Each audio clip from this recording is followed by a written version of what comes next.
Hey, what's growing on, everybody? My name is Zayden, and you're watching the gardening channel called Reap What You Sow Gardening. In today's video, we're going to be discovering a topic: can you grow potatoes anywhere, at any place, at any time, or also known as in a cardboard box? Let's do this.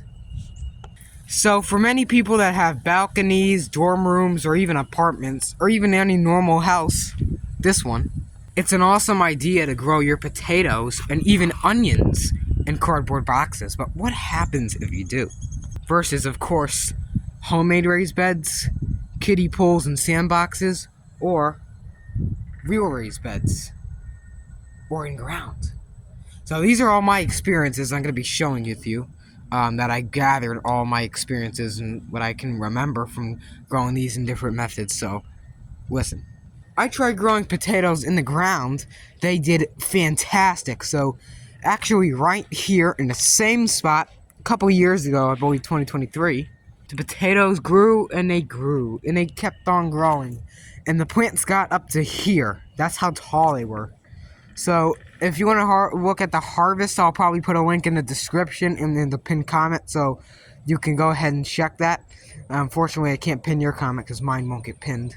But it'll be in a pinned comment, the link for the other video with the harvest.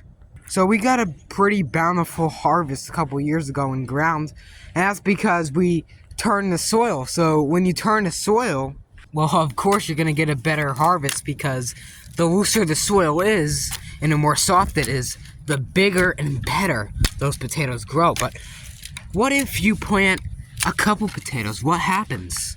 So if you plant 2 potatoes in ground, it's going to make quite, or no, it doesn't make sense.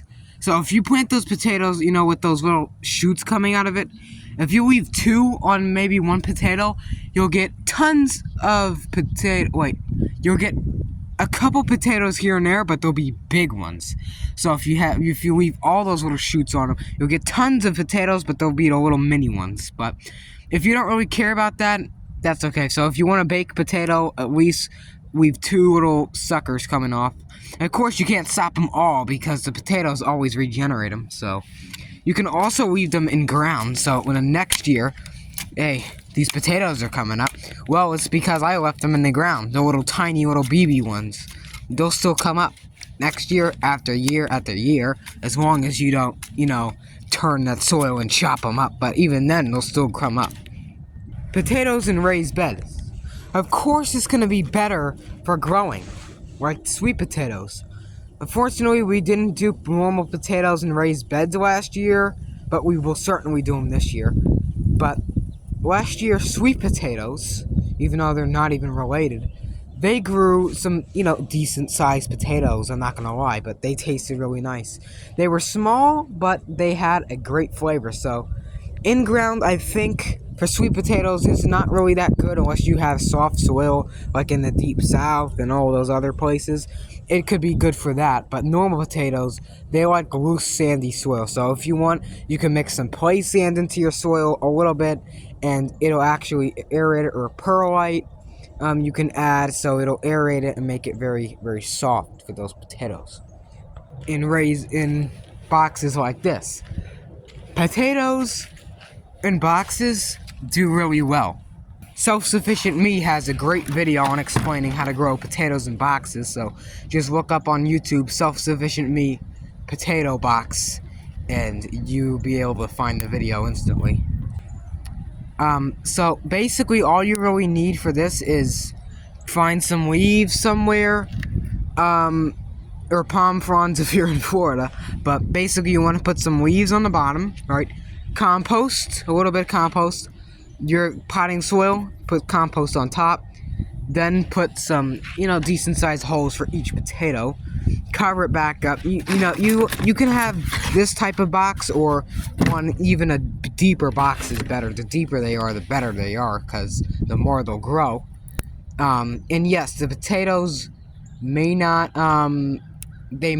be ready when you think they are, because potatoes, if you see the green leaves on them and you try to pull them, they're gonna be, you can't eat them like that. They're gonna be a little bit toxic.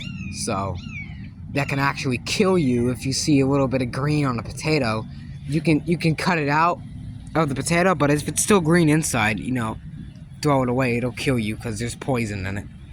So long as the plants are yellowing or drying out or dead, you should be able to grow these. But if it's like an excuse, like, oh, we had a flood or something and they're dead, just leave them till they turn yellow and shrivel up and then dig them up. Pick out the flowers on your potato plants because they make tiny little flowers that look like eggplant flowers, and you might mistake them. And the little fruit looks like a tomato because eggplants, potatoes, tomatoes, peppers, they're in the same family, right? So they make little fruits. Pick them off. Don't eat them. You could die if you eat them. Don't give them to animals, nothing. You can start them from seed, but the seeds in them will probably be a wild one and it probably be toxic, so I don't really do that. Just make sure you have your normal seed potatoes, as in the ones with the shoots coming off of them, if any of that makes sense to you. So I hope you can grow this stuff, like if you're in a dorm or an apartment or even your own backyard like I am. You could still grow potatoes in the wildest of spots. So this year we are going to do an experiment growing potatoes in the boxes and raised beds and in the ground, because you can never have too many potatoes, I love potato fries, mashed potatoes, baked potatoes, come on. It's amazing with sour cream. I've never tried mashed potatoes. I gotta do that. But thank you for watching the video. If you learned anything from this video, hit the subscribe button down below. It's absolutely free. It helps my channel out heaps, and we're so lucky to have 2,000 subscribers because we can't do it without your help. So thank you for watching, and keep on growing.